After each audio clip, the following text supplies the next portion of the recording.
VD. Satheesan കേരളത്തിന്റെ പുതിയ മുഖ്യമന്ത്രിയാവുകയാണ്. നീണ്ട ചർച്ചകൾക്കും അനിശ്ചിതത്വങ്ങൾക്കും ഒടുവിൽ കോൺഗ്രസ് ദേശീയ നേതൃത്വമാണ് വി.ഡി. സതീശനെ പ്രഖ്യാപിച്ചത്. പുതിയ കേരളം സൃഷ്ടിക്കാൻ കഠിനാധ്വാനം ചെയ്യുമെന്ന് വി.ഡി. സതീശൻ പ്രതികരിച്ചു. തിങ്കളാഴ്ചയാകും വി.ഡി. സതീശന്റെ നേതൃത്വത്തിലുള്ള മന്ത്രിസഭയുടെ സത്യപ്രതിജ്ഞ.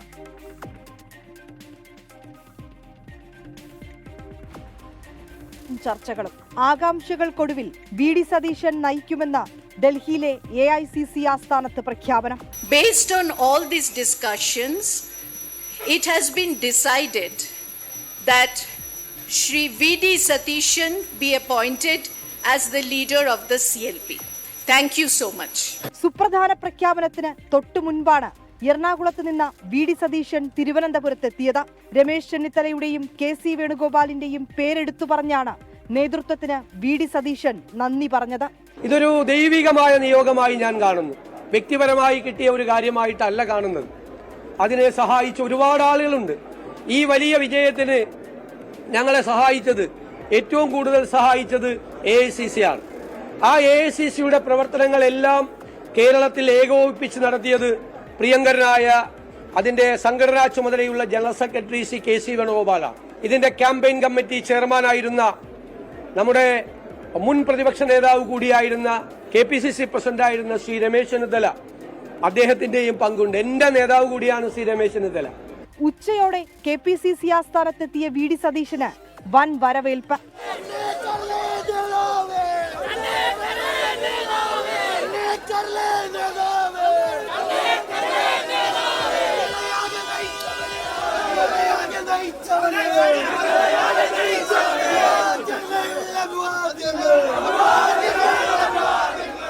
KPCC അധ്യക്ഷൻ സണ്ണി ജോസഫ് ഉൾപ്പെടെയുള്ളവർ സതീശനെ സ്വീകരിച്ചു.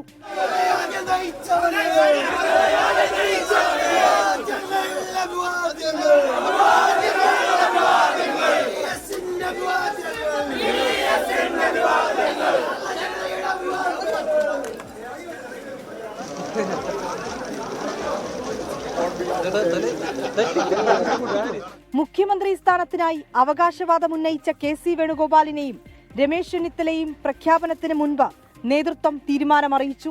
തിങ്കളാഴ്ചയാകും വി.ഡി. സതീശന്റെ നേതൃത്വത്തിലുള്ള പുതിയ മന്ത്രിസഭയുടെ സത്യപ്രതിജ്ഞ. ആരൊക്കെ മന്ത്രിസഭയിലുണ്ടാകുമെന്നതിലാണ് ഇനി ആകാംക്ഷ. നീണ്ട 10 ദിവസത്തെ കാത്തിരിപ്പിന് അറുതിയായി. 11ാം നാൾ വി.ഡി. സതീശനെ മുഖ്യമന്ത്രിയായി പ്രഖ്യാപിച്ച് ഹൈക്കമാൻഡ് നടപടിക്രമങ്ങൾ പൂർത്തിയാക്കി. വിനീത VG 24 ഡൽഹി.